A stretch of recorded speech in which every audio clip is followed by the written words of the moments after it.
Hello there, welcome to another episode of World of Tanks with Ngani Titan. We're here in Prokhorovka, the winter map standard battle, and I'm in the LTG, the Tier 7 Soviet light tank that I first showed you last Wednesday, I think.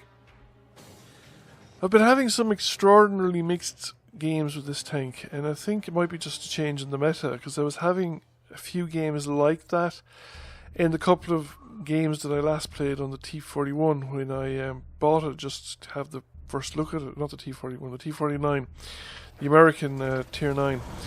When I bought it just to have a look at it after buying it and just to get a feel for what it's like.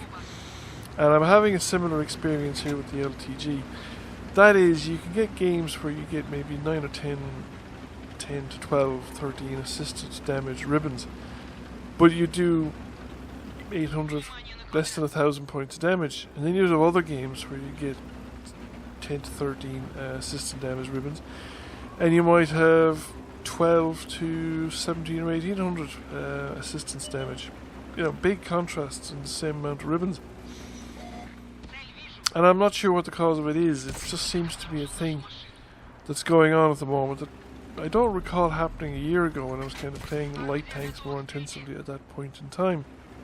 The base view range in this thing is a bit limited, so I think it probably works better as a kind of more of an active scout, because the chances are that if you're close enough to spot anyone, you're close enough to be spotted. Now, I don't have camouflage trained on the crew.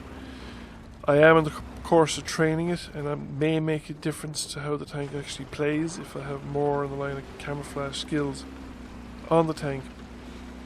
Be interesting to see what of any difference it makes.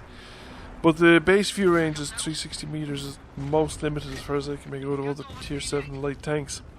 So compared to the American Tier 7s, it's very likely that you'll be spotted when you're in a position to spot people. In fact, it's quite easily possible to be spotted without being able to spot whoever is spotting you, which is a big drawback in a light tank. So you need to keep an eye on when you're spotted. You need to keep moving if you're spotted. You need to have a very clear idea where the path to the nearest cover is, and to make sure you're going to head into cover, or at least put obstacles between you and the enemy tank as soon as you possibly can.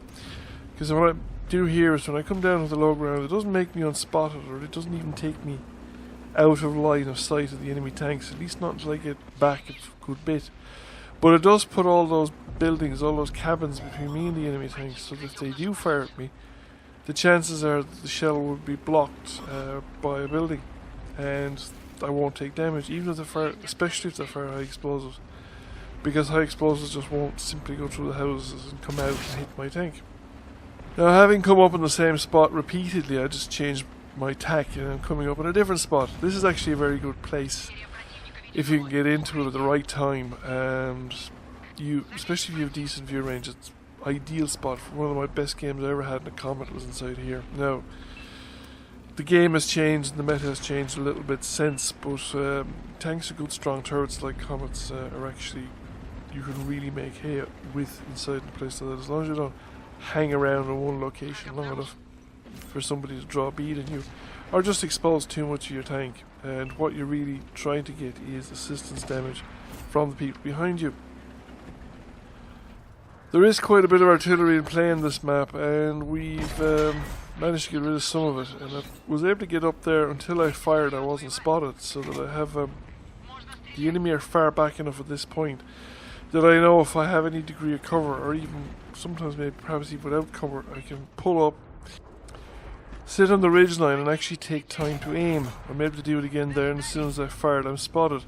Now, there were just so few tanks being spotted in front of me that I thought it was worth the risk going forward into that dip to see who was there. But with two tanks there, I decided to pull out. Now, there's two tanks on this side as well, yeah, but they're both light tanks. One of them is a much lower tier, and they're already busy with something else, whereas the tanks on the other side that I just left had nothing else to do except shoot at me. And one of those tanks that's on this side is now got rid of. Considering the enemy now has so few tanks left, there's one on my left, there's the one in front of me, there's one on the hill, I think there might be more than one over there, that I felt confident enough to come over here that the AMX 1357 was pretty much on his own, and I could then come over here and just take him on alone without any support, because why not? Now he does have an autoloader and it's particularly dangerous, but he only got about 1 shot and 4 into me there, so that's pretty good because it's a reasonably fast tank. Now we're going to head towards the fatherland, but there's no point in me going over there because he's completely surrounded by allied tanks.